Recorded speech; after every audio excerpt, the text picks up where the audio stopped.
Your kids could get free or low-cost health coverage from Medicaid or CHIP. Even if you've applied before, they may be eligible now. Kids up to age 19 are covered for checkups, vaccines, dentist visits, hospital care, and more.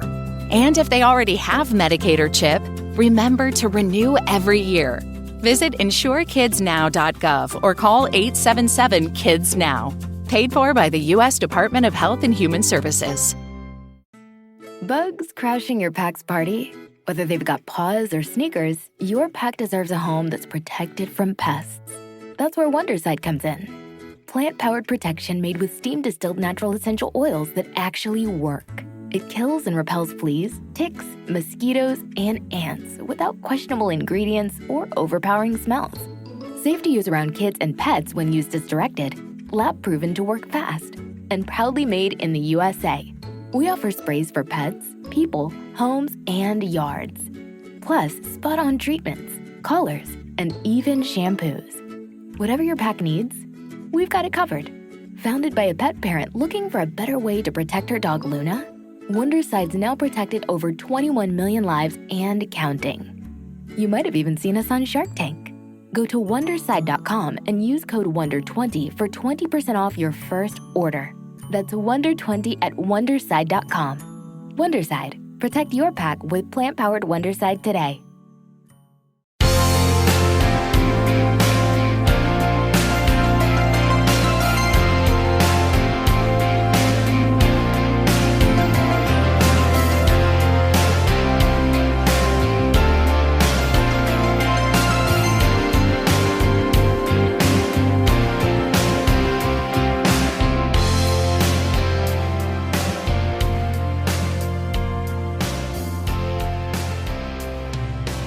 Hello, everyone, and welcome to the Kulturecast. I'm Chris Stachiw, and I'm joined by three men who, if we went down the river together, it wouldn't end like this film, so that's the only thing that matters. I'm joined by my good friend, the director, no, I was going to say director of the Mothman Prophecies, director, writer, star, and everything of the Mothman himself, Mr. Richard Hatem.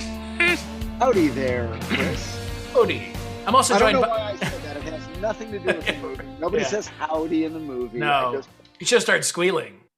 You know what? I'm done with that joke, man. Squeal like a pig. You got a pretty mouth. Yeah. I heard the jokes 5,000 times, and then today I saw the movie. I heard all the jokes in the 70s. There you go. Also joining me is Mr. Cullen Gallagher of PulpSerenade.com. There it is.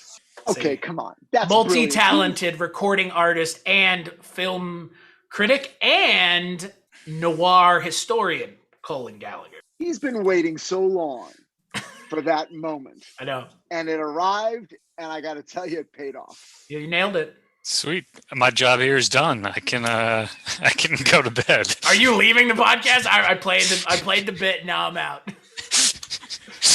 And I'll stick around. Also returning for his second Kulturecast, all the way from Houston, Texas, Josh Stewart. Oh, how the hell do I follow that?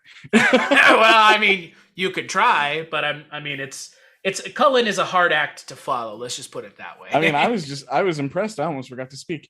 Well, see, there you go. So, as you might have guessed on this episode of the Kulturecast, we are going to be talking about a film that is once again starring Mr. Burt Reynolds, though a certain someone among the four of us is going to have some things to say about that. That person being me. How do I know that? Well, because I'm me. We're going to be talking about Deliverance. Where are you going, city boy? We'll find it. It ain't nothing but the biggest river in the state. These are the men. Nothing very unusual about them. Suburban guys like you or your neighbor.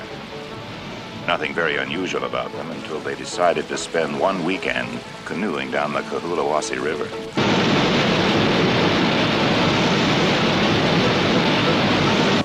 Ed Gentry, he runs an art service. Wife Martha has a boy, Dean. Lewis Medlock has real estate interests, talks about resettling in New Zealand or Uruguay. Drew Ballinger, he's sales supervisor for a soft drink company. Bobby Tripp, bachelor, insurance and mutual funds. Where you going? All right, I'm looking. These are the men who decided not to play golf that weekend. Instead, they sought the river.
you look around you, Lewis.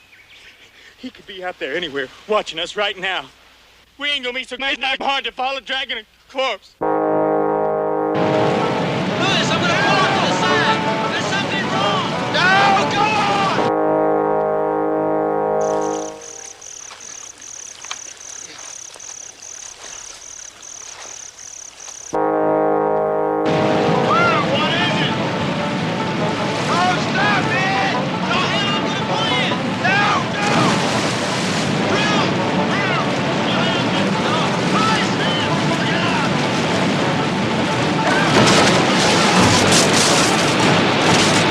John Boorman's film of James Dickey's explosive best-selling novel.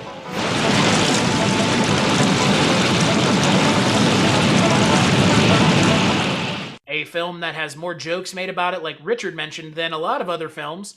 And it's the film that, I guess, made up the phrase, "you got a pretty mouth," which is just like now a vernacular thing you say to someone to creep them out, I guess. Oh, you mean it's a bad thing? Because people have been, oh, shit. Richard, it's not a positive. I know, right? You got a pretty mouth, sir. We're going to have to ask you to. Your kids could get free or low-cost health coverage from Medicaid or CHIP. Even if you've applied before, they may be eligible now. Kids up to age 19 are covered for checkups, vaccines, dentist visits, hospital care, and more. And if they already have Medicaid or CHIP, remember to renew every year. Visit insurekidsnow.gov or call 877-KIDS-NOW. Paid for by the U.S. Department of Health and Human Services. Bugs crashing your pack's party? Whether they've got paws or sneakers, your pack deserves a home that's protected from pests. That's where Wondercide comes in. Plant-powered protection made with steam-distilled natural essential oils that actually work. It kills and repels fleas, ticks, mosquitoes, and ants without questionable ingredients or overpowering smells. Safe to use around kids and pets when used as directed. Lab-proven to work fast. And proudly made in the USA. We offer sprays for pets, people, homes, and yards. Plus, spot-on treatments, collars, and even shampoos. Whatever your pack needs, we've got it covered. Founded by a pet parent looking for a better way to protect her dog Luna, Wondercide's now protected over 21 million lives and counting. You might have even seen us on Shark Tank. Go to Wondercide.com and use code WONDER20 for 20% off your first order. That's WONDER20 at Wondercide.com. Wondercide. Protect your pack with plant-powered Wondercide today. Now. But yeah, we're going to be talking about Deliverance. So before we get into it, like before, I'm going to turn the floor over to Richard and Cullen. If you guys want to give the listeners and Josh and I a little bit of an idea as to why y'all picked Deliverance, though I'm sure the explanation this time around is not very hard to figure out. I will turn the floor over to Cullen. Well, it's the movie that sort of propelled Burt Reynolds from being a TV star to being a movie star. Right. It's a very iconic movie of the 1970s. It's one of Reynolds's most, standout dramatic performances, and it's got a hell of a great cast. Made Ned Beatty a star, Ronny Cox, Jon Voight, Dickey himself, the author. I would contend making Jon Voight a star may have been a mistake in the long run, but what do I know? Yikes. What about you, Richard? Why is this on the required viewing list for Burt Reynolds? Well, it's interesting. I will admit once again, I have never seen this movie until today. I was aware of it. I just never, it was one of those, kind of not blind spot, but, notable absences in my film knowledge. And there's many others, but I'd never seen it or heard all the jokes, knew what it was about, right. Was aware of the book and the author and all the rest. So that having been said, I also knew that Burt Reynolds was in it. Only upon seeing it did I understand that this is a very, very interesting movie that Burt Reynolds is in. I don't know that I would call it a Burt Reynolds movie. He's in it. There's an ensemble. Ronny Cox is in it, has a lot to do. Jon Voight is in it, has a lot to do. Ned Beatty is famous for. So there's a lot going on in this movie, and Burt Reynolds is a part of it. The fact that he's in it, yes. I'm not sure I would then say, oh, well, this is a Burt Reynolds movie. I will have more to say about that, but I'm going to turn the floor over to Josh, because Josh, when you and I were speaking a couple months ago, I think it was like fucking March or February maybe, I sent you the kind of list of what we were doing, and you said Deliverance, and you kind of locked it down for everybody else. Nobody else could talk about Deliverance. So why, Josh, did you want to join us to talk about Deliverance? It's a movie that I didn't see until probably about 5 or 6 years ago, and I was amazed that you'll go back to a lot of so-called classic movies from the 70s and before or after, and they don't pack the wallop that they did when they came out. But Deliverance, even now, I feel is still just a harrowing experience through and through, and it so completely transcends the pretty tasteless humor that's grown around it. There's just and it may just have to do with the fact that everyone did their own stunts, and they all probably could have really died, because this is a movie where you feel like at any point something could truly go wrong, and they could have not been able to finish the film. And I'm always impressed by movies that go that far. I would agree. I definitely had that feeling. I mean, it is in terms of the filmmaking and the sustained feeling of dread and anxiety and tension. I mean, it's weird having heard so much about it. Like, okay, we'll just jump right in. The scene, the famous scene, the sexual assault on Ned Beatty, male on male rape. Yeah. I didn't really know. I guess I just sort of assumed it happened late in the film. I don't know why. It does not. It happens, I would say, just before the halfway point, somewhere in that area.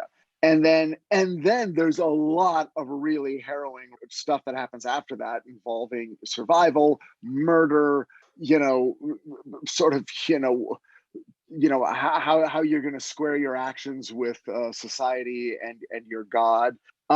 So yeah, pretty much all the way through, it's a nail biter. You're like, what's going to happen? What will be the outcome of these events? And it is one of those movies that you can't watch without thinking, okay, well, what would I do? And what could I do? Which is great. So as a piece of filmmaking, absolutely holds up. Absolutely. So, like yourself, Richard, I had never seen it before. Again, yeah, we've heard all the fucking jokes. Oh, squeal like a pig, whatever, fine. I mean, look, I get it. I get why it's funny. I get why it's funny to make fun of it. I mean, I think it's about the lowest of low-hanging goddamn fruit, which is why it's like, oh, squeal like a pig, Richard, hee hee hee. Like, yeah, let's get our jollies out of the way ahead of time. Because like you said, Richard, if you've never seen this film before, this is like what the first 30 minutes of a almost 1.5 hour, 1 hour, 45-minute film. First half hour is when the whole Ned Beatty scene happens, because it's essentially the entire driving force for what happens through the rest of the movie. It's kind of the spark that lights the match of everything else that happens. I will agree with you, Richard, that I think that this is a movie that features Burt Reynolds, not a Burt Reynolds film. Doesn't take away from Burt Reynolds' performance. I think Burt Reynolds is fantastic in the film. I just wanted more Burt Reynolds, which... Your kids could get free or low-cost health coverage from Medicaid or CHIP. Even if you've applied before, they may be eligible now. Kids up to age 19 are covered for checkups, vaccines, dentist visits, hospital care, and more. And if they already have Medicaid or CHIP, remember to renew every year. Visit insurekidsnow.gov or call 877-KIDS-NOW. Paid for by the U.S. Department of Health and Human Services. Bugs crashing your pack's party? Whether they've got paws or sneakers, your pack deserves a home that's protected from pests. That's where Wondersight comes in. Plant-powered protection made with steam-distilled natural essential oils that actually work. It kills and repels fleas, ticks, mosquitoes, and ants without questionable ingredients or overpowering smells. Safe to use around kids and pets when used as directed. Lab proven to work fast, and proudly made in the USA.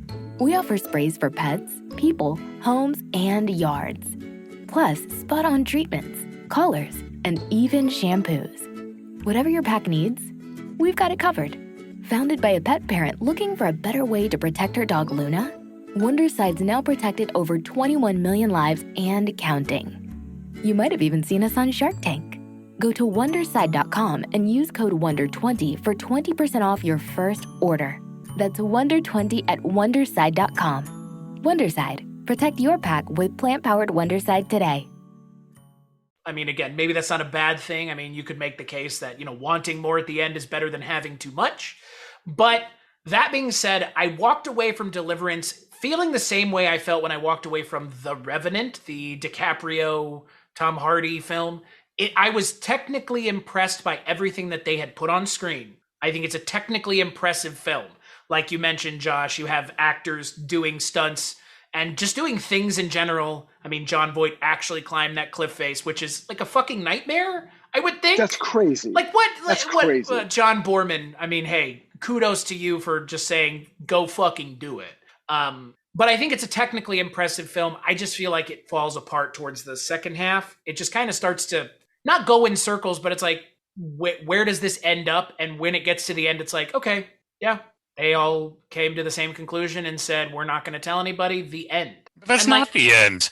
The ending is that the characters, like you see Jon Voight waking up in sweats at the very end. That it's still every day for the rest of that guy's life. He is going to be fucking scared. He's going to be so nervous. He's going to be so nervous.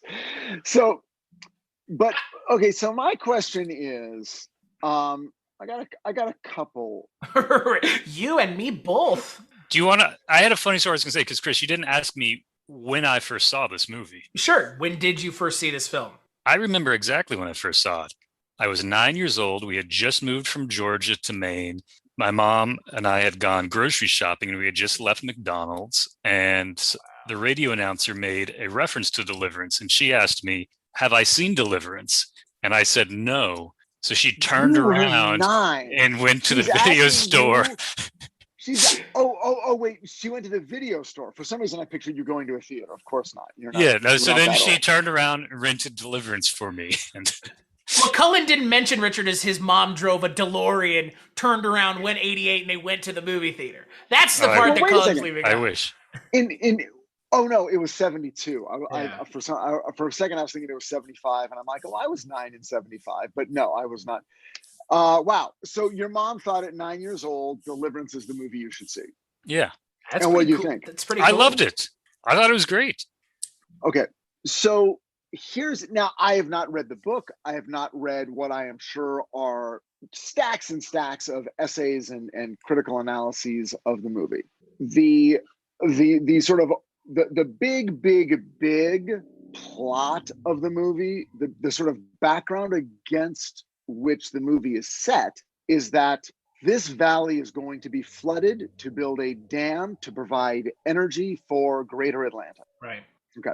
So right away we understand. Okay, so this is modern culture taking yet another bite out of the natural world, encroaching on it. Encroaching, and they even use, I mean, it's funny, but within the first 45 seconds of the movie, they use the term rape. We're raping the land. It's going to be rape, but they're laughing about it. Okay, yeah, they're laughing about that, those feelings. Like the feelings get stated, but then they are laughed about, because I guess that's also a comment on how men react to things and uncomfortable feelings, which I think is why the jokes get made. Not a lot of jokes about The Accused with Jodie Foster, which has probably one of the most realistic and disturbing rape scenes I've ever seen. Certainly more disturbing than this. But for men to see this and then talk about it on any level, it has to be, whoa, squeal like a pig, you got a pretty mouth, ha ha ha ha. Okay, which again, okay, uncomfortable things, you laugh at them. My question is, what are we saying about these mountain men? What are we saying? Is that for me? It was like that. This is what they do. They just, these are guys who rape people. The way I interpret it, let's go around the table here, because I think this is a very interesting question, Richard, because you really have cut to what did we all take away from this movie in a way. The way I looked at it is, it's like the age-old adage, when you fuck with nature, it fucks with you back. except less nature in the holistic, natural sense, but more in the setting of the environment that they're in. So, I mean, look, how does the movie open? Like you mentioned, Richard, you have these 4 city assholes, right? I mean, look, they're businessmen. 4 city assholes show up into a town and go, hey, look at all the dumb fucking yokels. Yuck, yuck, yuck. You fucking dummies. You guys don't know shit. We're going to take your land from you. You guys are going to get fucked off back to whatever Creozoid hole you crawled out of. And then look what happens. Within the first 45 minutes of the film, you realize that the moment you step out of your comfort zone and you start embarking into a place that you are uncomfortable with, you have lost all sense of what your reality is, because your reality doesn't matter anymore. That's what this movie is about. It's about how our realities can change based on the environment that we're in. I mean, these guys are not going and murdering people in Atlanta. They mention as much, like, well, if we were in the law, they would, throw us in jail. And it's like, but this isn't that. That's what Burt Reynolds' character is essentially addressing, the fact that, you have these 3 guys who think they know what they're doing and they have no fucking idea. I'm going to say something that I'm sure has been said a billion times, but I think it's probably the only real way to understand what this movie's about. I don't know when the book was written. I'm going to describe this entire movie with one word. Are you ready for the word? Vietnam. Yeah. I was definitely thinking about Vietnam. And the book was 1970, so it was right in the swing of it. So why Vietnam, Josh? I mean, it's just metaphorically, it's just the idea of, city slickers in this case, could represent America, right. Going to a land that they have no business being, and the land saying, fuck you, and ejecting them as viciously as possible. Yeah.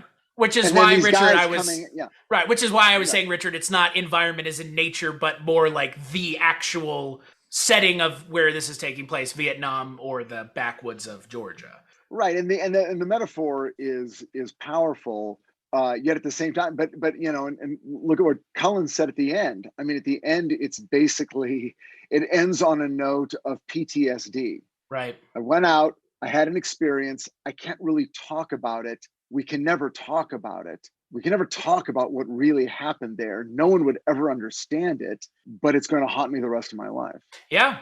What did you take away, Cullen? Where do you come down?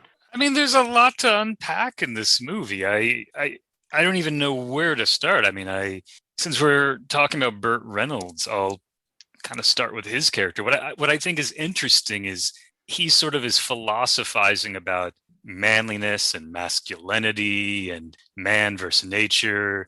He comes off as the super macho guy who sort of understands like philosophically about violence, and pretty quickly he's just like undone. He's, they go down the river, kind of hurts his leg, and he's sort of out of commission. And I think that's a really interesting twist to do in the movie, because he doesn't get to act this role that he wanted to play, that he's been preparing literally like his entire life for, is what it feels like, right? Look, he gets off a very important shot. I mean, it's true. Yeah. Like, look, if you approach this textually, if I was in high school and I had to write a paper about this, it's Jon Voight's movie. Yeah. Right. He's I the think character so. who goes on the journey, and we track his journey and we end with him. Yeah. And having read the book is written in first person from his perspective. Okay. So that very much makes it like, that's almost, I can safely say that the content of the book and the movie are pretty much one-to-one, but the major difference, besides it has a longer epilogue, is that you get so much more internal monologue from the Ed Gentry character and what he's thinking the whole time. And the two major differences are that he thinks about his job a lot, where he's a graphic designer, and he's more worried about that than he thinks about his own wife. And as tensions get worse, he gets really bloodthirsty. He gets excited about hunting down this other guy, and in the book actually describes the kind of thrill he's feeling when he's in the rapids, at the most dangerous part. But in the movie, nobody's having any fun at that point. But in his head, that's apparently what the character was going through in the book, which just puts a wildly different spin on it to me. Oh, yeah, it's fascinating. Shit. I mean, that changes how I perceive. I mean, it doesn't change how I perceive the movie, but it changes how I could perceive the movie. Yeah, and since it was essentially written by the author, I know they said they'd made some changes, but more or less what he wrote in the book made it to the screen. They just altered things here and there to fit a little bit more of a cinematic narrative. And yeah, you on his journey, it would be the same journey. It's just that in the middle, he would, as he is, taking his revenge or fantasizing about it, even giving into that the bloodlust and what is exciting about that, which would then even, I think, redouble his later shame and trauma. And I think for whatever reason, they decided, no, let's just make it about survival. Let's never make it that he's like, oh, good, I can't wait to do this, I sort of like that Jon Voight is not primed to do everything in this movie the way the Reynolds characters. He's more reluctant for violence. He can't even like shoot the deer with the arrow when he's like climbing the mountain at the end. He really does seem like, I don't think I can make myself do this. I don't think I'm going to be able to do what's necessary. And I think that, at least for me, that makes it a little bit more like I can put myself in his character. Right. Yeah. Totally. Yeah, I think probably, Josh, the reason they may have done that is because if they did it the way it was in the book, you may not be able to sympathize with the character. And Gentry, right? That relatability completely changes. And and the other thing Your kids could get free or low-cost health coverage from Medicaid or CHIP. Even if you've applied before, they may be eligible now. Kids up to age 19 are covered for checkups, vaccines, dentist visits, hospital care, and more. And if they already have Medicaid or CHIP, remember to renew every year. Visit insurekidsnow.gov or call 877-KIDS-NOW. Paid for by the U.S. Department of Health and Human Services. Bugs crashing your pack's party? Whether they've got paws or sneakers, your pack deserves a home that's protected from pests. That's where Wondercide comes in. Plant-powered protection made with steam-distilled natural essential oils that actually work. It kills and repels fleas, ticks, mosquitoes, and ants without questionable ingredients or overpowering smells. Safe to use around kids and pets when used as directed. Lab proven to work fast, and proudly made in the USA. We offer sprays for pets, people, homes, and yards. Plus, spot-on treatments, collars, and even shampoos. Whatever your pack needs, we've got it covered. Founded by a pet parent looking for a better way to protect her dog Luna, Wondercide's now protected over 21 million lives and counting. You might have even seen us on Shark Tank. Go to Wondercide.com and use code WONDER20 for 20% off your first order. That's WONDER20 at Wondercide.com. Wondercide. Protect your pack with plant-powered Wondercide today. The other major difference is that there's, besides the obvious content of the film, there's a lot more homoeroticism latent in that character. He's very particularly impressed by the character of Lewis, the Burt Reynolds character. Like in the book, he talks a lot about just like what a physical specimen he is and stuff, which is, that's how you ended up with Burt Reynolds in the role, because Burt Reynolds became the man for the next decade or so. It's true. But yeah, that's a major difference too, is that you have that homosexual assault happening, but at the same time you have personal feelings from one of the characters that that could very easily be read the same way, but from a more affectionate light. And I thought that was really, really different.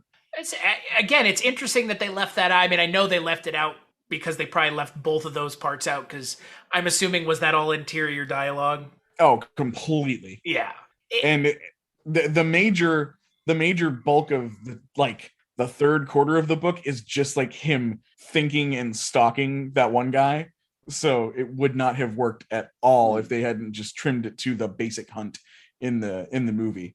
It does drag a little bit because it is entirely internal monologue for a portion. I think I kind of picked up on what Cullen said about its spareness, because it's very much about, I mean, again, if we're going to kind of get into the way men respond to violence, of other men, by the way. I mean, that's one of the most complicated things about our society right now, is that there's a big conversation about predatory men and the women who have to deal with them. And what we never toxic talk masculinity. about toxic masculinity, but what we don't really talk about is the group of men that feel equally terrorized by those men. Maybe not terrorized with the imminent threat of sexual assault, but terrorized in the sense of, why are these guys somehow plugged in to some sort of weird aggressive thing that I'm not plugged into, and that I need to worry about? Do I need to be plugged into that, or do I need to be ready because one day in a bar something's going to go down? And of course, that's why, guys like me, and I'm going to say us, watch movies where we're mostly seeing men who can deal in situations like that, who are not predators but know how to deal with predators. Okay, Chuck Connors and the Rifleman. Okay, yeah, I watch that every morning. He knows how to deal with like assholes that come to town. Bob Newhart. I like Cullen. I watch it every morning, man. You motherfucker, listen to me. I love it. It's great. Show knows how to deal with that. Cullen has made a study. But does Chuck Connors equally know how to deal with being a werewolf? That's the real question. The answer is no, he doesn't. So what we're seeing, so this movie is an event takes place. The event must be reacted to immediately. Okay, it can't be reacted to next week. It's not going to be like, well, okay, here's what we're going to do. We're going to get our revenge through the court system. I know a lawyer. It's like, no, the arrow is right in that scene. Well, it's not the game. I mean, Burt Reynolds keeps talking about the game. This is a game, and all guys understand games. The game is now, and it ends at the bell. It's like, there's a time limit, and you got to make your move now. So that's what this is. So in a way, again, what Cullen was talking about, the fact that it is a compressed period of time, and we're not belaboring anything. We don't need to belabor it. We don't need to know. We don't need to see the guys at work. We know who these assholes are. We don't need to see the fucking Appalachian people either. We understand them. We got it. And now it's just a matter of, how do you react to stuff, or how do men react to this stuff? And that's what it is. And the reaction has to be now.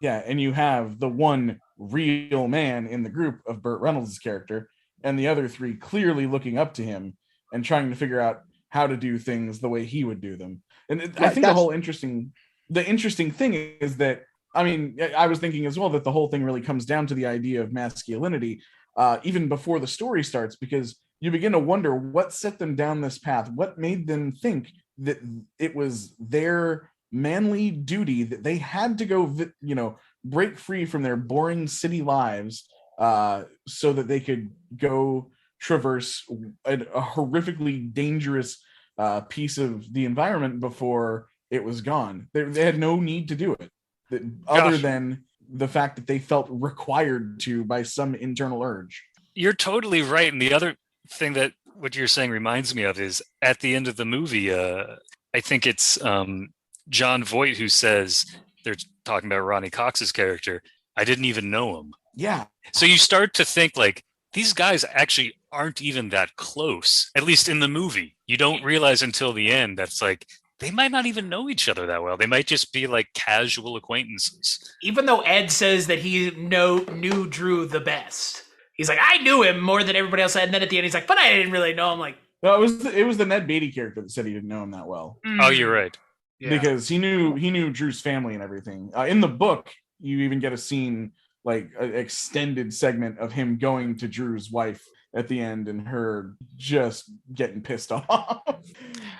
The other pissed scene that pissed off that they even did this trip. Yeah, that her husband didn't come back. That and Ed's wife says, you want me to stay here with you for a while? And she said, no, I want Ed to stay here. Or I want not Ed, the Ronny Cox character, Drew. There we go. Yeah.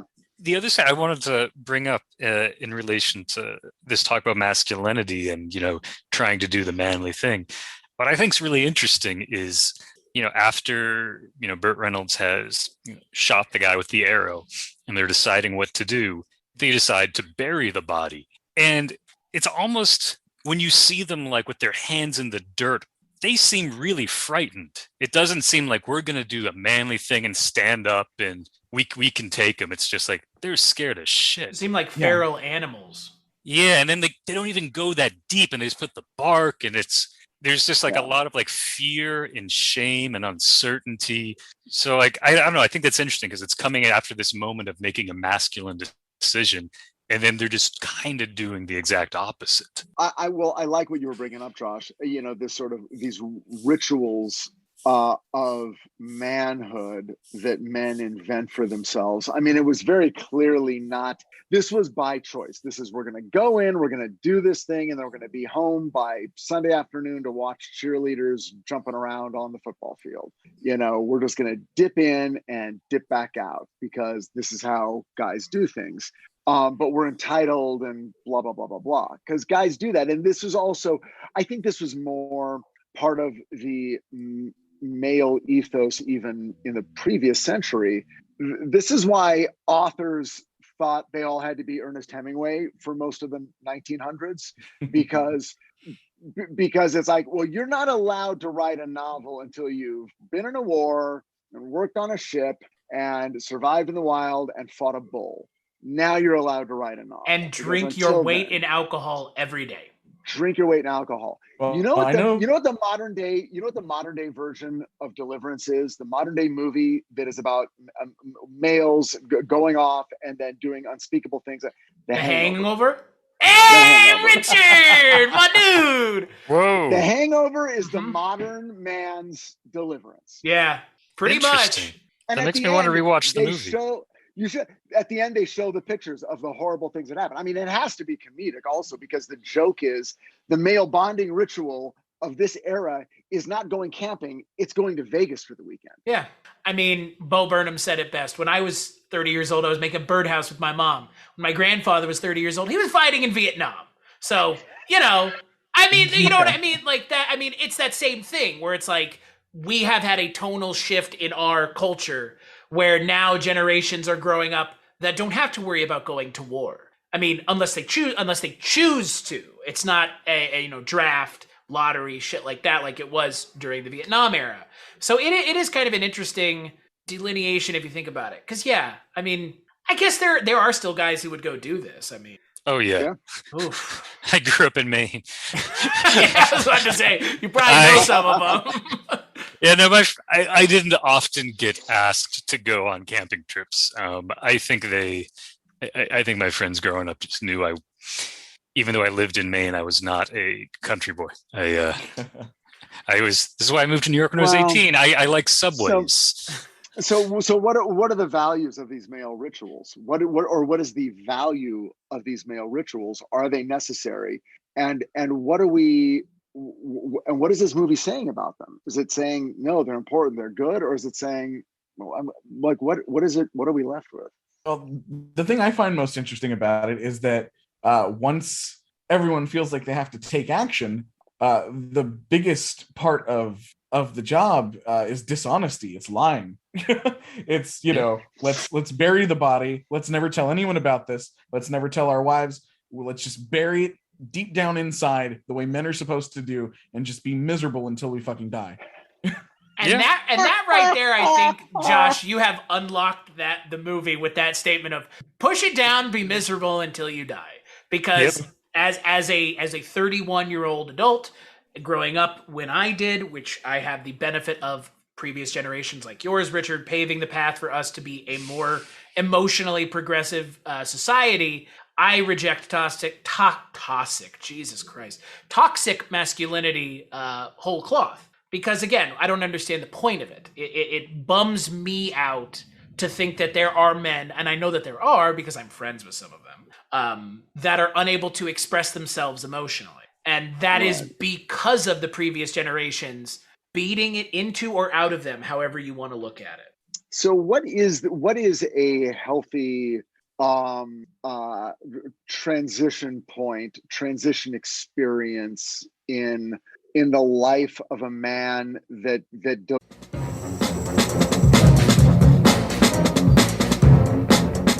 Hello, this is Aaron West. I am the author of the A24 New Wave.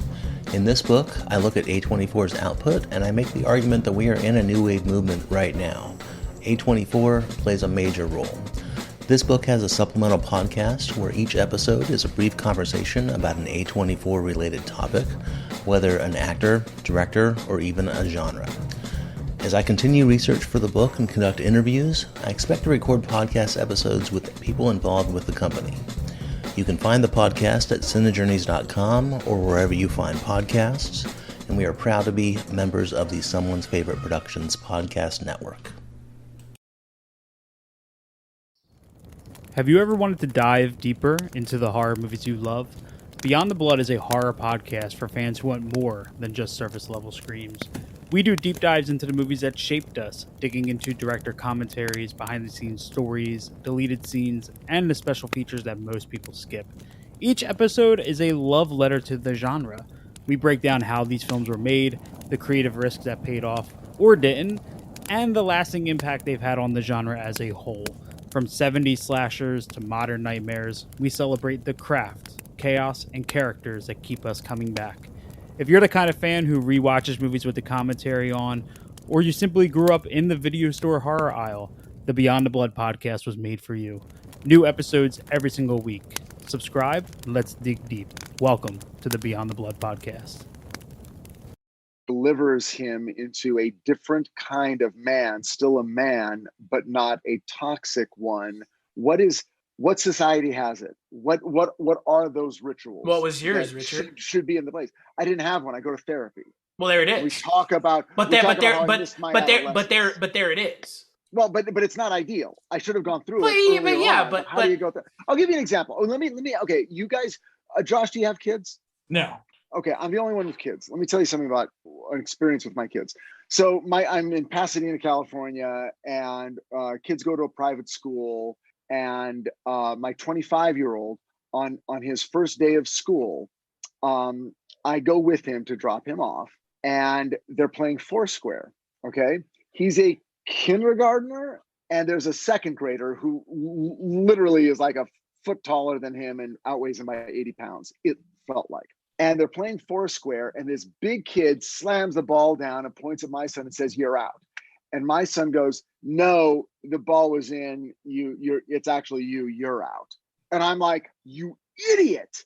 You do what the second grader tells you to do. He's going to kick your ass." And the second grader looked at my son and then nodded his head and goes, "You're right," and went and sat down. Dang. That's the school he goes to. The school that my three boys went to, they do not teach competition. Your best is more than good enough. They teach conflict resolution. And now I drive around my youngest son with his 4 14-year-olds and for a half an hour, and no one is talking shit about anyone.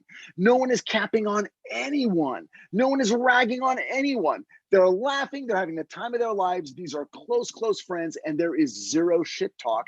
And I don't know what to make of it. Can I go back to school? Because I was about to say, that sounds kind of lovely. Put our fingers up and say, "Fuck yeah, dude!" Like, sounds like it's time for a do-over. I mean, I think for me, if we're gonna answer this question, because I'm curious, our answers. For me, mine was probably Scouts, which is about as cliche to fucking answer as possible. Is that yours too, Josh? Well, Scouts is part of the evolution, because for me, Scouts was miserable. Yes.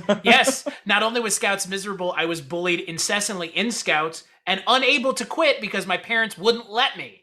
Which feels kind of like abuse prison. Like, what did I do to you? Okay. Let me leave. So that's not good. So that's not a good ritual for you. Correct. Okay? And you know what the fucked up thing is, Richard? To your point, and you've said this before, I will repeat it here because people need to hear it. You do not need to be miserable at what you do because someone else makes you miserable. You don't need to be miserable because that's what someone else said. They were miserable too, so I'm going to make you miserable. That's not part of this equation.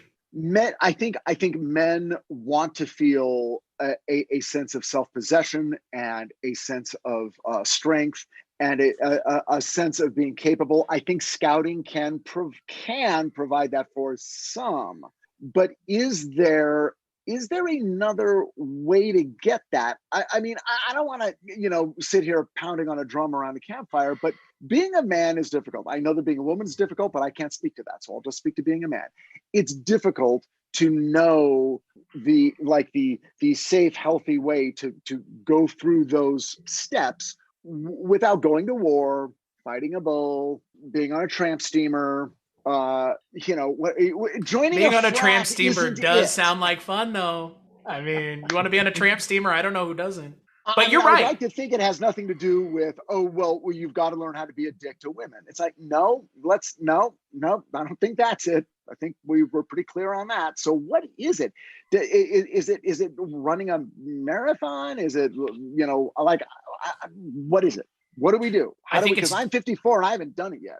I think it's different for everybody. I mean, Josh and I have a shared experience, but I've only known Josh for 7 months, but I can probably, as Josh could probably, for me, you and I could probably guess at the things that happened to either one of us in Scouts, and our stories are probably very similar. I assume that there were adults who did nothing or egged it on.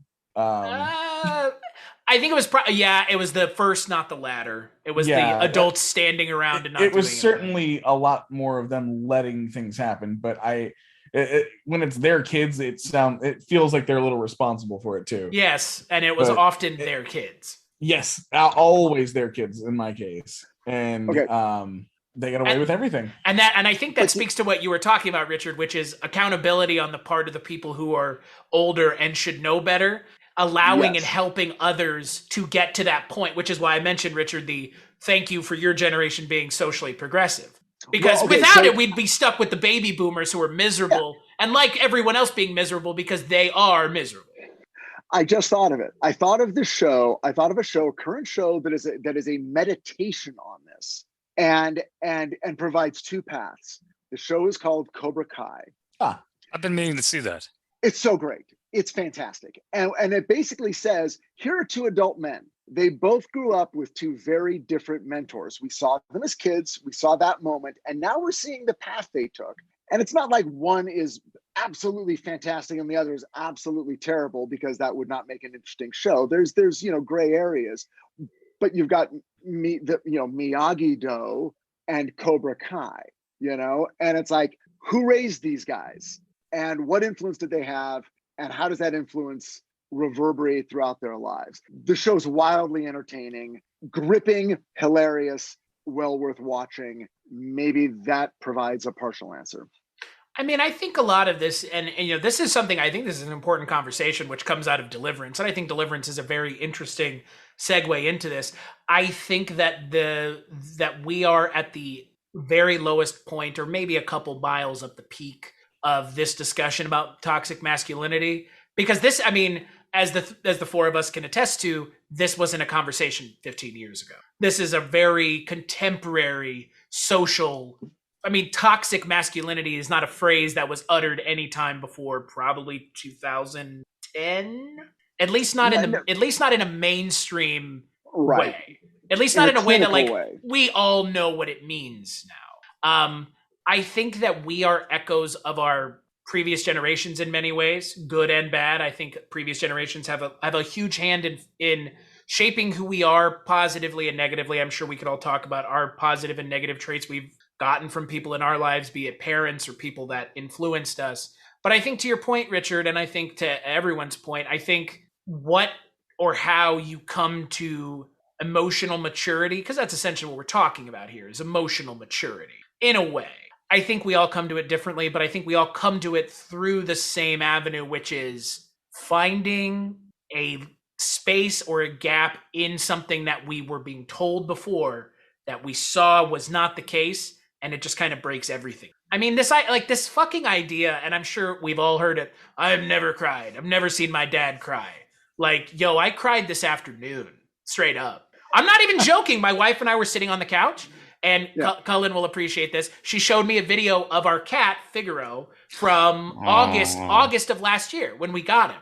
And I just broke down crying because, why not? I mean, why not? It made me emotional. That's what you do when you feel emotions, is you show Here's them. the interesting thing. But here's the thing. It's yeah. Okay. So follow that statement. It always goes like, well, men aren't comfortable showing their emotions, but they are, as long as the emotions are aggressive.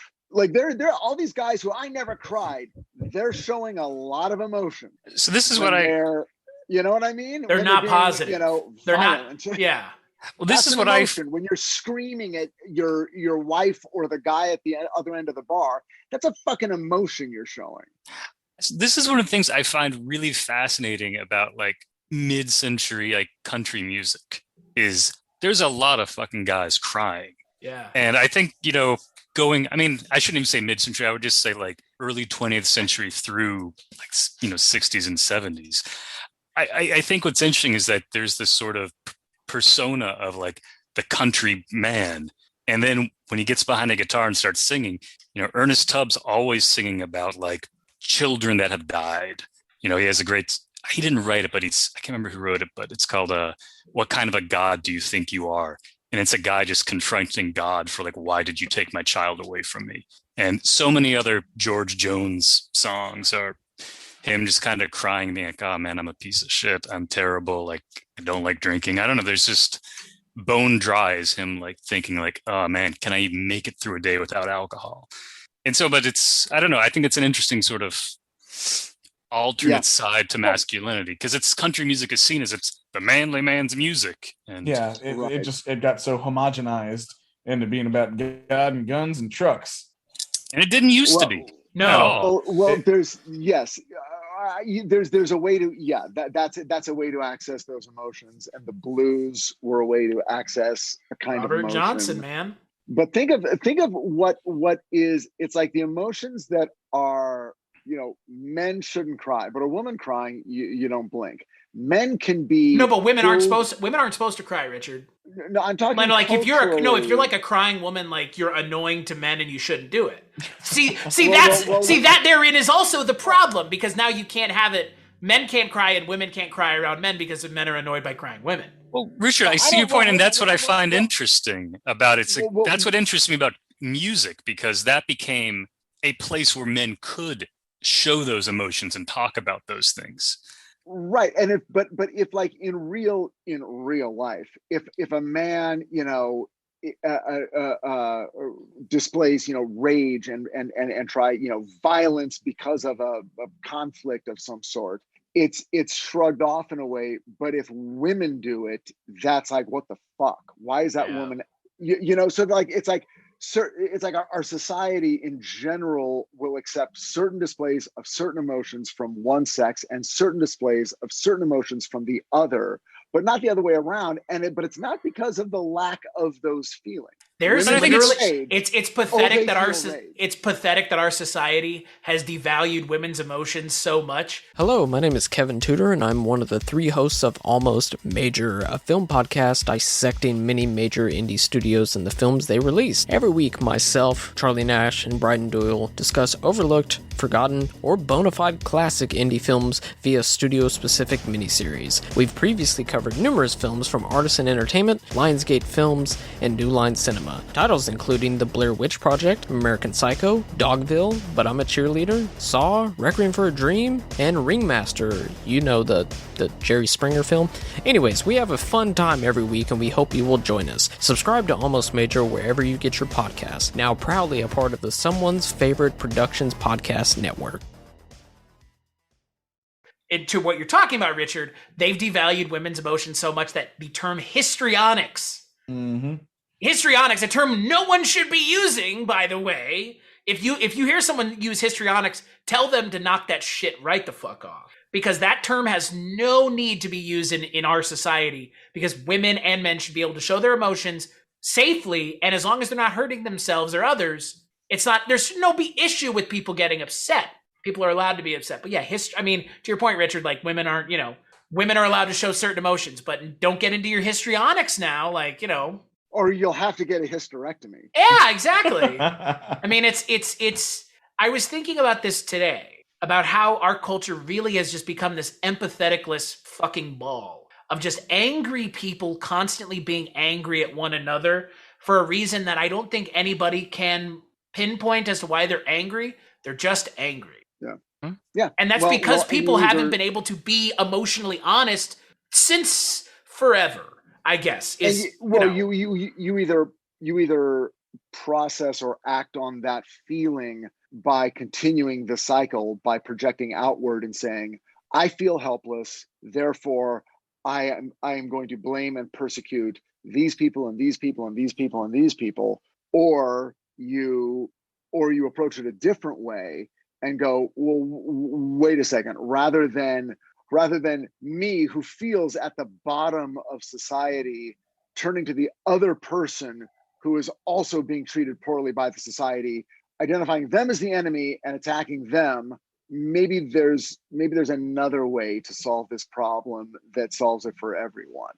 My favorite way of solving it is having emotionally unavailable adults beating children because they can't be emotionally available with one another. Right. That is the best option. But Chris, especially if they're your own children. Whatever you do, Chris, don't go to therapy, because that means you're crazy. I know, right? You're fucking nuts because you're wanting to have some self-introspection about how your life has turned out. What are you saying? I'm crazy? I need to go to. What, you're saying I'm crazy? Yeah. You're saying I'm crazy? I'll fucking kill you. What? It is a shame because a film like Deliverance, I think, is preaching the right message. At least it's pushing us in 72. Obviously, in 2021, we're much farther down the path than we were in 72. But I think Deliverance does a good job of kind of helping get that message across. I mean, it's a message of masculinity in all forms can be dangerous, and especially when you're Lewis Medlock, Mr. Burt Reynolds with his open vest. Great costume choice. Oh my God, it was the greatest. Dude, okay, look, Burt Reynolds is a fucking good looking dude. He was until the day he passed. He has that charm, he has that charisma, and he also represents toxic masculinity in this film. Yep. Mm-hmm. Well, I'm going to go so far as to say that I don't think, I'm going to answer my question from earlier. The Appalachian people in this movie, I do not think are being treated as whole people. I think they're being used as a dramatic device. I think they're barely above the river. They exist purely to amplify the dramatic journey of the four guys. That's what they're there for. They're there to be rough landscape. Our characters are dragged over in their rock tumbler refinement of whatever this is going to do for them. I would something I was thinking about, and Josh, I'd love to know if this is a bigger part of the book.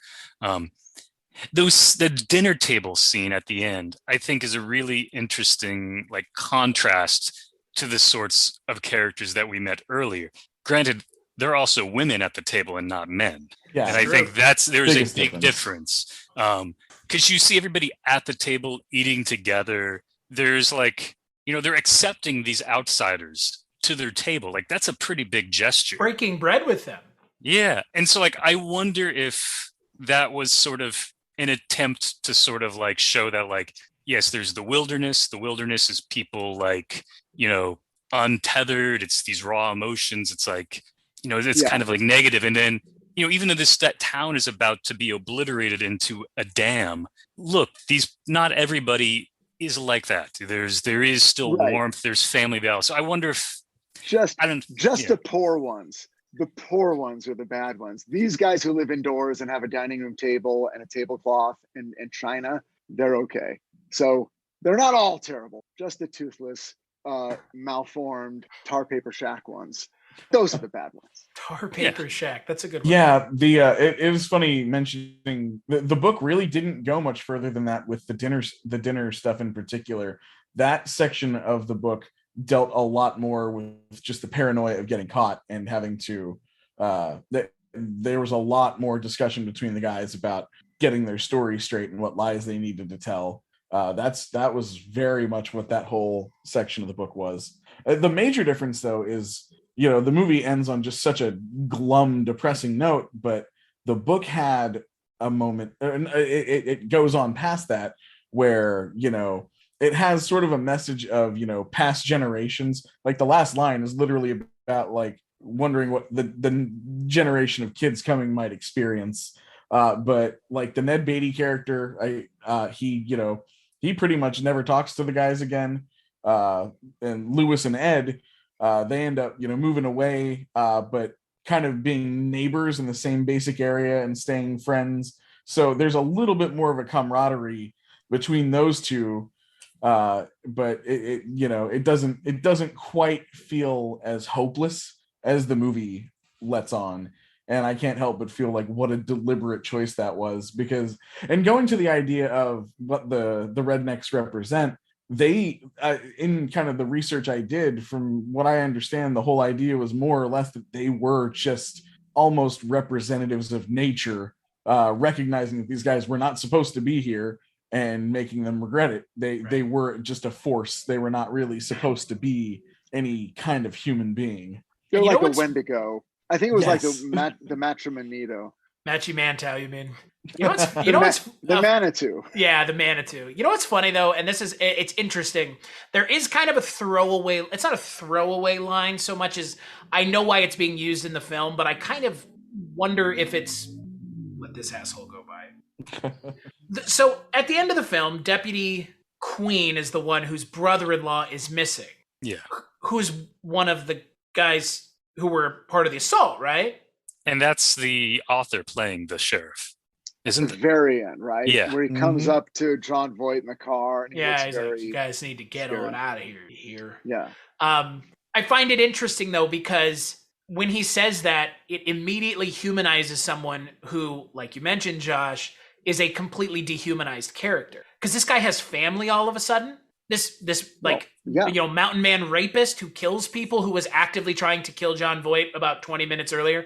He has family, and it's like, yeah, of course he did. Even then, though, the family goes, well, he's a drunk. He'll probably turn up. Right. He's got a reputation even within his own people. Right. But you're right about the dehumanization. They don't even know if it's the same guy. It's like Jon Voight kills him, lowers the body, does the whole thing, and then he's like, is this the guy? It's like, well, you were there too. And he's like pulling on his teeth. It's like, I think it's the same. You know what? It's all the same. They're all the same. Guy's dead either way. Vietnam. Right? They all look alike. Jesus it gets, they're hitting it pretty close. Yeah. They're hitting it pretty close. This is a rough movie. Yeah. Right? Still hits hard for me. Like Josh, I think you kind of hit it on the head earlier with saying it doesn't lose impact. I've seen this a dozen times and it still gives me chills. It's still, pretty harsh. But I think we can agree it's a movie best watched when you're 9. I was gonna say the same thing. Yeah.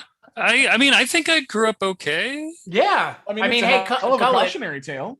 Don't Cullen, go outside. Yeah.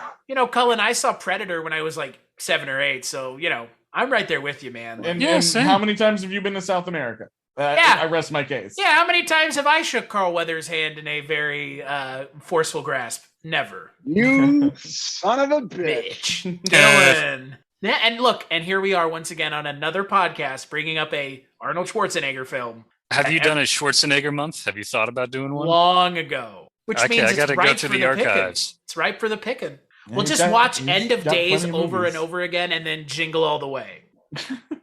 I've seen Jingle All the Way. I have not seen End of Days. End of Days is the kind of movie where he realizes he has to go after Satan. So he just grabs a shotgun. All right, Arnold, go for it, man. I'm going to kill me up a Satan with a shotgun. I'm getting him. Of course, that's not Arnold saying that. That's someone who sounds nothing like Arnold. We have the same idea. I would read a book called I'm Gonna Get Me a Satan with a Shotgun. Yeah, I would too. Let's write it. Let's write a movie called I'ma Get Me a Satan ... with a shotgun. Punctuation's important. Starring Mario Van Peebles. Oh, dude, I love Mario Van Peebles. Plus, I would watch that movie with Mario Van Peebles called I'ma Get Me a Satan with a Shotgun. It's like Hobo with a shotgun, but, less tact and less upside. I guess as we're coming to a close on this episode, I did kind of want to go back to something that Richard, you had talked a little bit about, something that I had brought up. I wish there was more Burt Reynolds in this movie. And I know that might be a point of contention. it might not be a contention, but it's a choice, obviously, given the way that the film is set up. But I did wish that there was more Burt Reynolds actively participating in them, because once his femur is broken after the waterfall tumble, he's just kind of crying in the boat, which I did, find to be just. I mean, look, isn't that part of it? It's like, look at this guy who's so full of himself, and then he's screaming his lungs out as they're going down the rapids because it's jostling his femur that's broken. Yeah. Yeah. Mm-hmm. Yeah. It's hard not to always want a little more. Hello, this is Chris Haskell from They Live by Film. For those that don't know us, Adam, Zach, and I, we built a podcast over the last 2 years that's a combination of film discussion from 3 very different perspectives, as well as industry interviews with the leaders in boutique Blu-ray and 4K community. We started with Deaf Crocodile, but over time we've been lucky enough to speak with Arrow Video, Severin, Mondo Macabro, Vinegar Syndrome, Radiance, Indicator, most of the OCN partner labels. It's been a blast. You can find us wherever you podcast, and also actually recently as part of Someone's Favorite Production Podcast Network. We hope to see you online. Or Burt Reynolds. Yeah, right. I mean, I think that's the thing, though. That's, the audiences agreed. Right. And within the next several years, they made damn sure that Burt Reynolds was headlining their movies. Well, although I'm curious, because we're going to watch a movie next week where he's one of 3 stars, I think. So I'm curious as to what the breakdown is in terms of Reynoldsness. I mean, so we'll see. We can talk about that more. Next week. But this is like the first movie Liza made post Cabaret. Okay, so, that's an answer. That's an answer. I mean, I love the balance of the 3, but what I'm just looking up right now is Jon Voight's filmography, because Burt would have been mainly known for TV, and he had done some of the westerns in Italy. But Jon Voight would have done Midnight Cowboy, so he would have been the most recognizable presence in this movie. Can we talk about the fact that I didn't even realize Ronny Cox was in this movie until I watched it? Because he was playing a nice guy. We're not used to that. Even though, from what I understand, this character's probably they're probably the closest to who he is in real life, because he is really a folk musician. That's what he likes doing. Yeah. So Ronny Cox, really the only movie where he gets to do that. Friend of the Kulturecast, Ronny Cox. We have spoken with him many moons ago for a little film called Captain America, which he was in. Oh, is that the? I kind of want to see that one, because that's is it Albert Pune? It is. Yeah, directed it. I'm very curious about that. I mean, he was also Cohagen. I mean, come on, and he's also Dick Jones. I mean, holy shit, right? I mean, this is the guy that you have as your villain in the '80s if he's a corporate scumbag. Or he's the head of the Beverly Hills Police Department, and he works closely with Eddie Murphy. Yes. I have only seen that movie once. The touching journey of how a Detroit cop teaches a whole precinct of honest policemen how to lie. That's the journey of that movie. It's true. It's very It's true. a great movie. It holds up totally. You should see it this week. And enjoy it. I just rewatched it. It's still great. Yeah. And I will say, unfortunately, the unfortunate byproduct of existing on this earth as long as we have is Jon Voight has now gone out of his way to make everyone not like him. So it's unfortunate. As a fan of the multiple Baby Geniuses sequels, I take umbrage with that. Or Anaconda. Say that with a straight face. Or Anaconda. Yeah, that one too. Oh, man. I really want to rewatch Anaconda. I saw it when it came out. With Jon Voight playing a character who's Bolivian? Is that what he is, Josh? I don't remember. Do you know what I'm talking about, right? I have not. All the things I've seen, I only saw about half of Anaconda. Oh, excuse me. And that was when it was brand new. He's a Paraguayan snake hunter. Sorry. Sure is. And has a hilarious Paraguayan accent, which is not Paraguayan because I don't even know what Paraguayan is, but that's not what it is. Yeah, I can't speak to that one. I have to go back. I have to go back and try to finally watch it. I'd rather watch the one with David Hasselhoff. Wait, Anaconda? Yeah, I think the third movie has David Hasselhoff. Why am I not surprised? Why does it even matter? I mean, there's 5 fucking Anaconda movies. Did anyone here know that? No, you should do a month where you do 2 through. You do all the other ones. Oh, I've never done the first one. Do you want to know what the last one is? It's a crossover movie. I know what the last Josh one knows is. what it is. I'll the see last if they one, can figure it out. The last one is a crossover movie with another giant monster. And it's not even the name of the monster. Something else. It's not even the name of the monster. Christ almighty. Isn't it? I think the monster is from up in your neck of the woods, Cullen. Is that right, Josh? It's from upper northeast, right? Isn't that where the movie takes place? Or is this like a Lake Placid anaconda? Yes, it sure is. It sure is Lake Placid versus Anaconda. Yeah, literally Lake Placid versus Anaconda. The whole lake versus an anaconda, apparently. Yes. Yeah, I tried watching Lake Placid, and I don't think it wasn't the right time. I wasn't wanting something that schlocky. That's another one with way more sequels than you would believe that it has. Yeah. Not only I'd give it another shot, but not only is Lake Placid versus Anaconda the 5th Anaconda film, it's also the 5th fucking Lake Placid film. So yikes. That's great. Yeah. People got a lot of work. I hope they got paid decently. I mean, I know they got paid. I don't know if decently is. I have no idea. I mean, I can't believe. Honestly, sitting here, I'm surprised that there are 6 Lake Placid movies. Tell you what, I would be more. The longer the series goes on, the more I would want to watch them. Like, I bet I would really enjoy 5 more than 2. Yeah, like Mothman Prophecies 3. Book of Moths. the Mothening. Oh no, the Mothman Prophecies 3, Electric Mothaloo. There you go. Why not? I know, really. Why not, Richard? I was always hoping they'd make Under Siege 3 and 4 and then sell them in those packs. Ooh. You know, like somehow this would, like spur my residuals to an even higher level. Never happened. Oh my god. I mean, anything to get Eric Bogosian some more money, but just talk to Arrow and see if you can get like a nice Blu-ray box set. Or Kino. Just ask Kino. They'll do anything, apparently. They'll release Kolchak again. I mean, come on. And you gotta get a commentary on that. I know, right? I'm buying it. I got to hear your commentary. I'm buying it too because I also have to hear my commentary, even though I've recorded it. Oh my god! I do actually think it's funny that the movie never addresses the title. It's one of the first things that happens in the book where they explicitly explain that it's these city boys wanting deliverance from their daily lives, and the movie never spells it out for you. And I think that's kind of beautiful. Huh? I like that. I didn't even think that. I didn't even put that one and one together. I like that. It's great. My Amazon Prime, it defines it slightly differently in their synopsis of the movie. They explain that 4 men go into the wilderness, but only 3 are delivered out. That's also true. Is that real? Is that actually what it says on Amazon?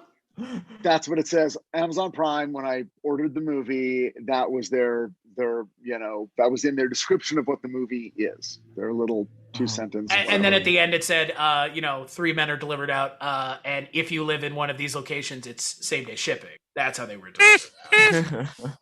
Badunch, I'll be here all week. Don't forget to tip your waitress. I'll be in the Catskills later this month. Oh, okay. Yeah. So you're coming to New York. Yeah, I'll be running the what was it called, like the matzo ball circuit or something? I forget what it is. The Borscht Belt. The Borscht Belt. That's what it is. With oh god, what's his name? Ish Kabibble. That's who it is. There's a book series that should really be made into some sort of series, movie, TV, streaming, by Reed Farrell Coleman about Mo Prager, who's a Coney Island ex-cop who's now a private eye. And one of maybe the second or third book involves going into like the Catskills, to one of those areas for a crime that, a building that had burned down decades ago, but the mystery's never been solved. But that sounds amazing. He's a fabulous writer. He's now doing one of the Robert B. Parker series. He's sort of the estate's hired him to continue. Yeah, he does the Jesse Stone novels. Yes, you're right. I'm like, well, I know that name, but yeah. Yeah, I haven't read those yet. I think he also might have co-written a book with Michael Mann. The Michael Mann? I think so. I will look this up. But Reed is a fantastic writer. Highly recommend his books. Okay, so it just says In 2017, Mann teamed up with four-time Edgar-nominated author Reed Farrell Coleman to write a Heat prequel novel. Interesting. Because it has not come out yet. Oh, that's crazy. Okay. That explains why I haven't heard about it. But yeah, Reed is the man. So great writer. And hey, who does? And you know what? We need to give the Catskills more love, especially our Borscht Belt pals. And Ishkabibble. I mean, come on, who doesn't love the name Ishkabibble? I know I do. It's a great name. It's a great name. So, Richard, I love doing this. Do you skip it or watch it, Richard? Watch it. Come on. Josh? If you're 9, watch it. If you're not 9, if you're 9, you should probably still watch it. I actually did have a couple of other things I was going to mention. Go for it. Just because, like, if you look into the production of the movie, every big name in Hollywood was up for the part, and the studio didn't want to pay for anybody. Like, we could have had like Jack Nicholson. They were talking about Lee Marvin once for the Jon Voight character, which would have made no sense because he's way too tough for that. But boy, like, those stories from set would have been fucking wild. Yeah. They were anyway. Yeah. But Sam Peckinpah almost got it, and he lost it, and then ended up with him making Straw Dogs, which is a very similar movie. I feel. Yeah. I feel like thematically there's so much going on almost the same level. So that's kind of funny. But I think it's funnier that like John Boorman made this unbelievable movie, and the only way you could possibly knock down a career that promising is if back to back you make Zardoz and Exorcist 2. And like, I like Zardoz and I think Exorcist 2 is fascinating, but the world was not ready for those. The gun is good. The penis is evil. Evil. I always say bad for whatever reason, but evil's a much better line. Yeah, but like he just I'd love to know the story of where that man said, I have this one, like, and it's such a bare movie. It's such a, pared down. There's barely any music. There's barely anything going on besides the intensity of Deliverance. And from there, he just went nuts with themes and ideas. And I kind of love that he took that freedom, even if it may have hurt him in the long run. And who doesn't love Excalibur? Excalibur is I fun. haven't seen it. Wait, you don't like it, Richard? Huh. I remember being bored. Fucking Richard. I remember being bored. When did we're not getting his laughter because he's on mute. I know. Where's the laughter, man? You have a very lovely laugh, Richard. I saw a lot of movies in the early 80s. Wait, so have you Friday seen night, it recently? Saturday night. No. Oh, I saw man. it twice in that day.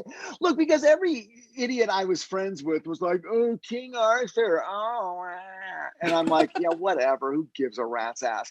They dragged my ass to see Excalibur more than once. I mean, I saw it, and then I saw it again at the Rialto probably a year later on a double bill with Monty Python and the Holy Grail. Oh, wow. Well. Bored once, I'm bored twice. Hell of a poster, though. Yeah, I like Excalibur for how, like, again, I think Excalibur is a movie that I find to be technically impressive, but, like, as a movie, maybe not so much.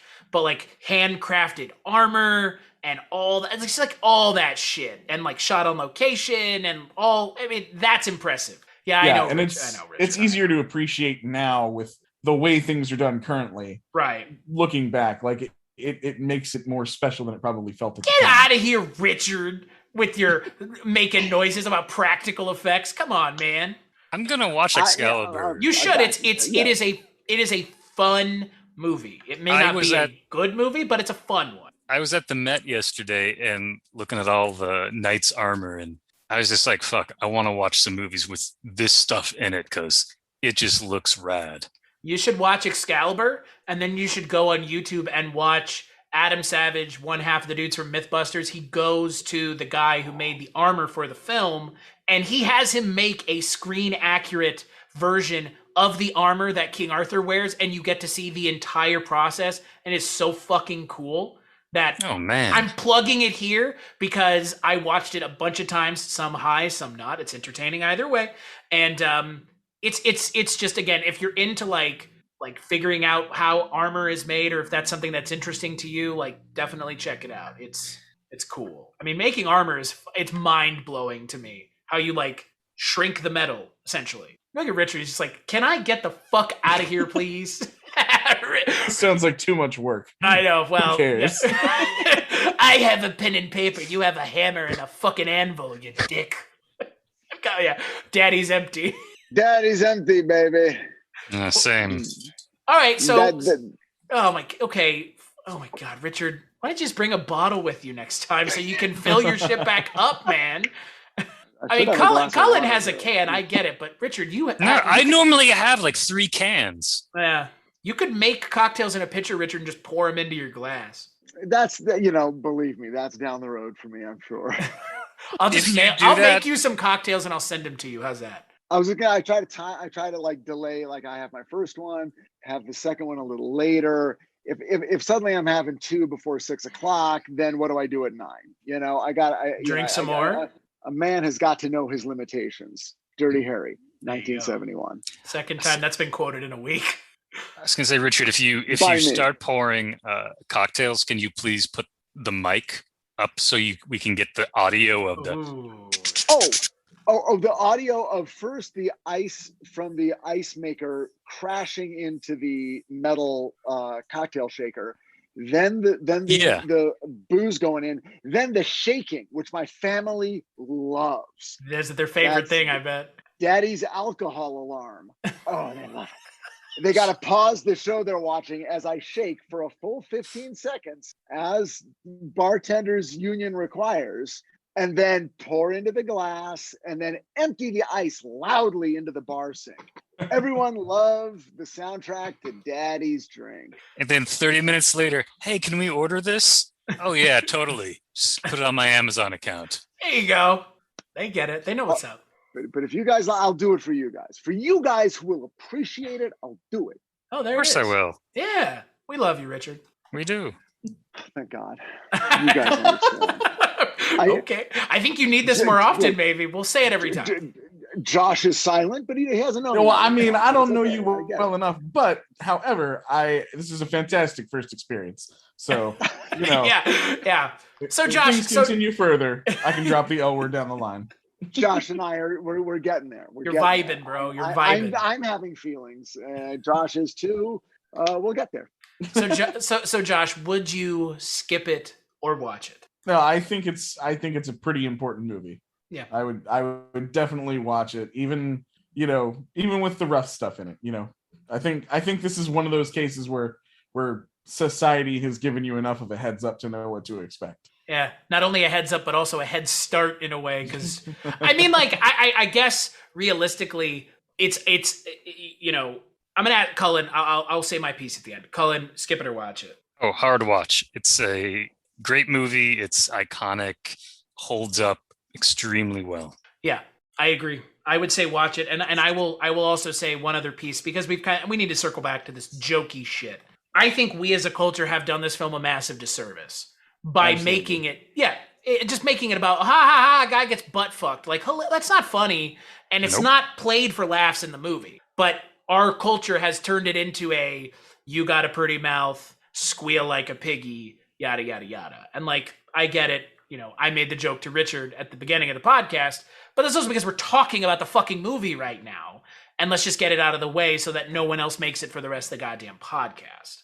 I think that there's so much, and Josh, you talked about it. Cullen, you talked about it. Richard, you talked about it. There's so much going on in this movie that it just being known as the movie where the guy squeals like a pig is pretty unfortunate. That's as much as a lot of people will ever know about what this movie is, because it's like 3 minutes of an hour and a half movie, and it doesn't define this movie. It's part of the film's tapestry that it weaves, but it doesn't define the movie. And it's unfortunate. Well, not only that, but God, and I'm sorry, I hate to dive back in, but also whenever a person from like a lower class, or who is somehow unfortunate enough from the genetic roll of the dice or whatever it is, and whenever that person comes on screen, someone goes and it's sort of like that's become sort of the soundtrack for malformed, stupid, poor, backwoods, whatever. And yet in the movie, it's the most joyful part of the movie. Yeah, it is. I could play music with that kid all night long. I hope he would shake your hand, though. it's a moment of connection through music, and even though it ends on sort of a bittersweet, somewhat ominous note, it's a moment of connection. While it's taking place, it's a joyful moment, and it gives you hope that the movie might progress down a different tributary in the river. Yeah, because you know who didn't deserve to eat shit? Ronny Cox. Mm-hmm. And I assume one last thing, Josh, I wanted to clear up because it's kind of I mean, it's not it's I guess ambiguous in the movie. I don't know. Is it ambiguous? I guess in the movie it is. I'm assuming, Josh, in the book it's less ambiguous that Ronny Cox's character does get shot. I believe that was the main reason. Yeah, because they knew that if somebody found the body, they'd find the bullet hole, and it would all be traced back to the whole situation. So they had to just dispose of any evidence by any means possible. But in the movie, it's not clear that he got shot. Yeah, in watching it right after finishing the book, I was like, wait a minute, why are they doing it this way? He's just like, kind of fucked up. Falls out of the boat, and they're like, what?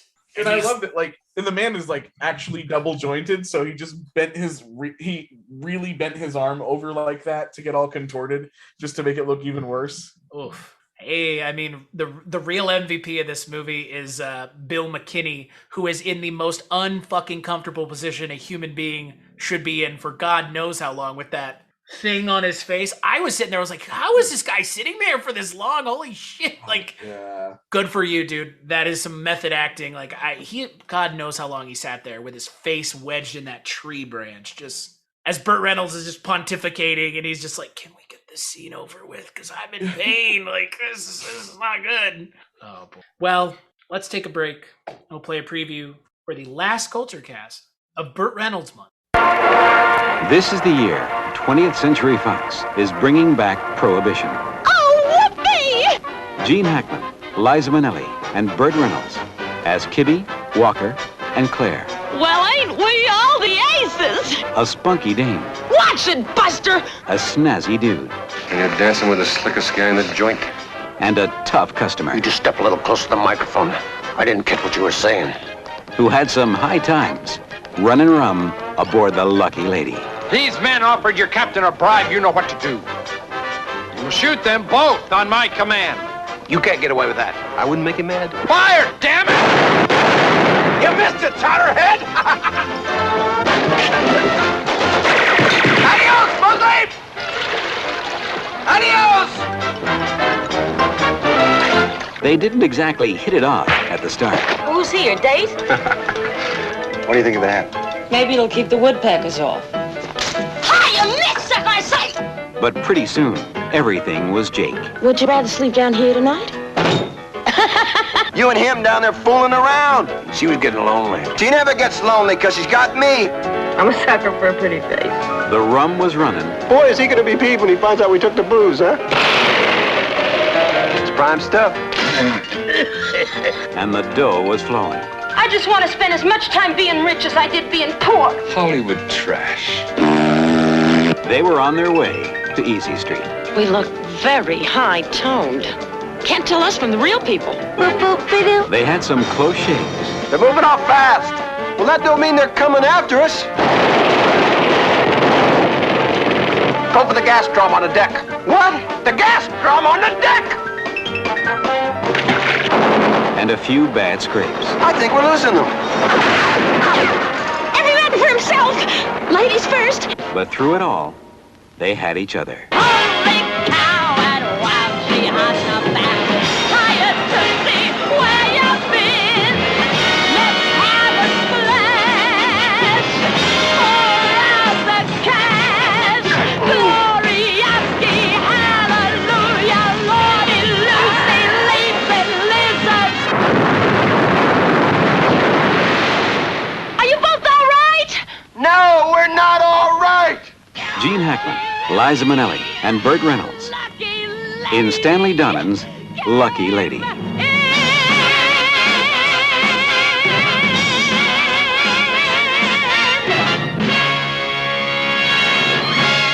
So on the last Kulturecast of Burt Reynolds Month, we're going to be talking about a film that is very near and dear to Mr. Cullen Gallagher's heart. We're going to be talking about Lucky Lady. Are you excited, Cullen? I'm excited. I am. I really hope that y'all like it because it always makes me nervous picking movies, especially ones that I really like. And I love this movie. It makes me happy. I'm looking at the poster of it now. Oh, you have a poster of it in your house? Yeah, it's right over the TV. Oh, shit. You have set the expectations very high. Well, that's what I don't want to do. No. You have set the expectations high for me that I give a good conversation next week because I don't want to disappoint you because you love that movie. I don't know. I really, it's underrated movie, but I hope you all can find something to enjoy in it. Yeah, well, this better be great. I won't even be here, and I might watch it anyway. Because I've never even seen it. I mean, I love me some Liza. I'm a Broadway nut. I love me some Burt. I love some Gene. I'll give it a shot. Yeah, there you go. Boy, I love all those three people. How bad if the movie I hate? Oh my God! I really hope you don't. Richard, get out of here. I really hope you don't. Cullen, I will say though that when Lucky Lady lands with me and Cullen, or Ray, you would already land with Richard and I, and our guest for next week, Jess Byard. Oh wow, that'll be fun. Yeah. I am looking forward to it landing with me so that we can have a great conversation about it. So. And you'll be 8 for 8, I think, for this year. That's a lot. That is a lot. You've asked. Thank you. It's been a pleasure and a privilege. Yeah. And it'll be 4 for 4 for Richard, I guess, because you helped with this month. So obviously, I mean, it was you and Cullen that really were talking about Burt Reynolds a lot and like driving that conversation. So, well, I probably focused it down because Cullen could probably make a compelling argument for 10 more Burt Reynolds films. Yes. So I was the one who was sort of like, no, I want to watch this one. Yeah, we got to do that one. I kind of, And given that you had never seen Deliverance and neither had I, we should probably watch fucking Deliverance, Yeah. I saw an opportunity and I'm like, great. I've seen Smokey a bunch of times. I'm happy to see it again.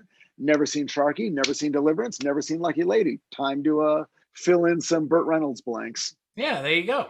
So until then, Josh, if people are looking for you on the internet, not in person, but I guess in person possibly, where could people find you if they wanted to? Yeah, I don't really have much of a home base other than social media. Just, my name, Josh Stewart, purple hair, you'll see me.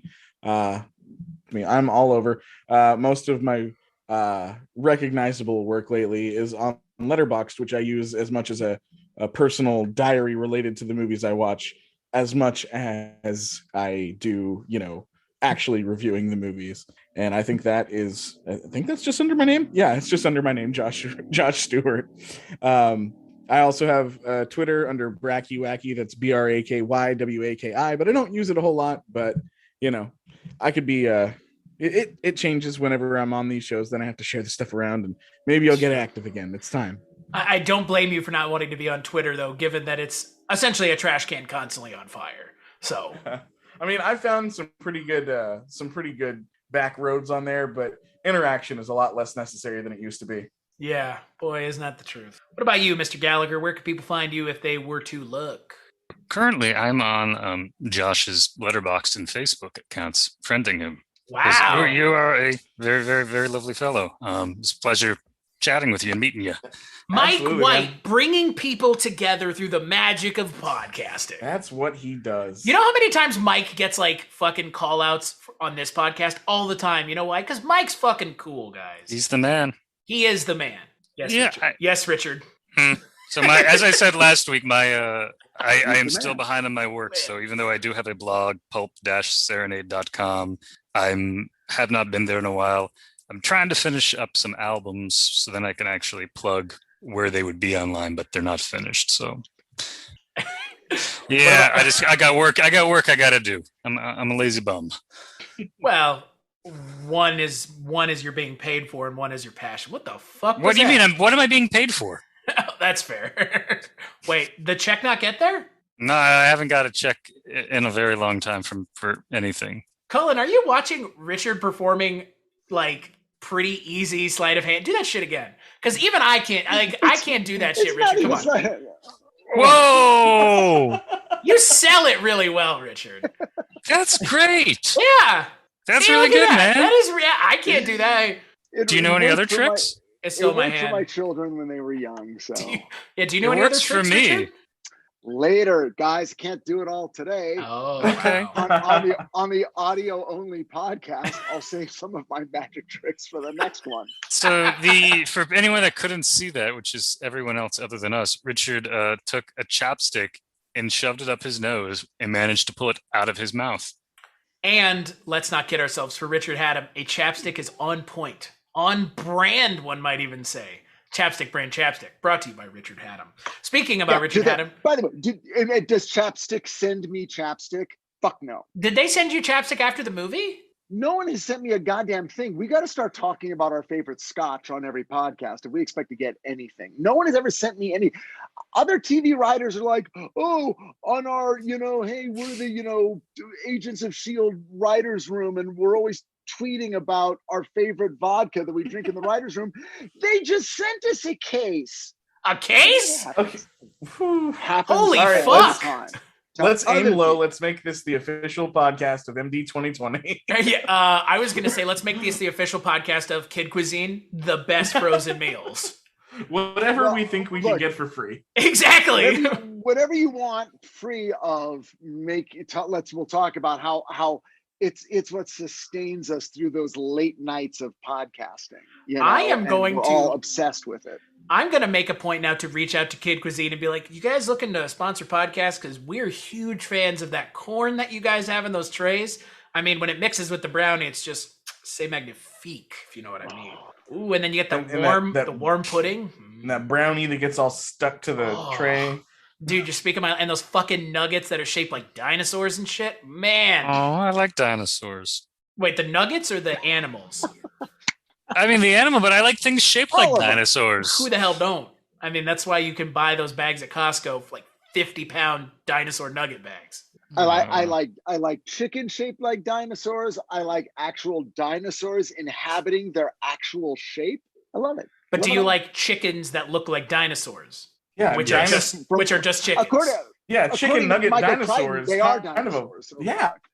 That's very strange if you think about it. Holy shit. God, I'm not gonna be able to unthink that for a while. Chicken nuggets shaped like dinosaurs is strange, and it's an irony. It's a strange irony. Because you know that if dinosaurs existed, we would just be eating them for food.